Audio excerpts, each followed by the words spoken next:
Hai, Assalamualaikum. Abang Milagro Kelate di sini.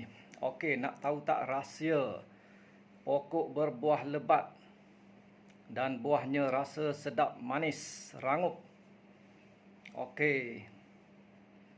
Ini adalah buah jambu yang menggunakan baja organik Milagro Premium. Okey. Okey, sangat rapuh dan rasa dia manis.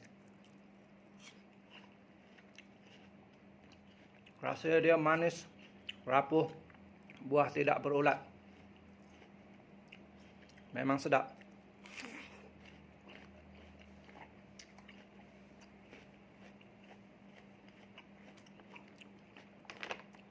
Rasa dia, gunalah baja organik Milagro Premium. Pastikan organik, pastikan Milagro. Assalamualaikum.